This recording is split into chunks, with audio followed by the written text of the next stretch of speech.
ቡቡና አይንዬ ተታርቀው እንደዚህ ፈገግ ብለው አምሮባቸው ወይኔ ስታምሩ ማለት ነው የኔ እንቆች ማለት ነው። እኔ የምለው ግን ማለት ነው እናንተ ልጆች ማለት ነው እኛ ላይ ድራማ መስራት አታቆሙም ወይ? ይበቃል እንዴ! ትናንት እኮ መታችሁ ነበረ ድራማ እንደሆነ አሳይታችሁ ነበረ እና ይበቃል። ከዚህ በላይ አትሂዱ እላችኋለሁ። ሰላም ቤተሰብ እንዴት ናችሁልኝ?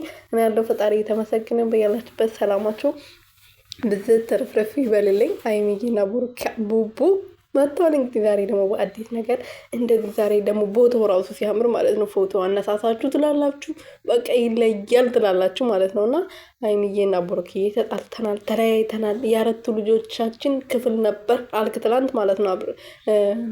ቡቡ ትላንት የአራቱ ልጆቻችን ክፍል ነበር ሳይሆን ነው በቃ እንዴ ወልዳችሁ ዛስ ልጆቻችሁን ታሳድጋላችሁ። አራቱ ልጆቻችሁን 2 ሴት እና 2 ወንድ ነው ደግሞ የእናንተ ልጅ የሚሆነው እና ለማንኛውም ፈጣሪ በዛ ክብር ያብቃችሁ። ዋናው ትልቁ ነገር እዛ መድረስ ነውና ለሱ ክብር ያብቃችሁ። አሜን በሉ ቤተሰብ።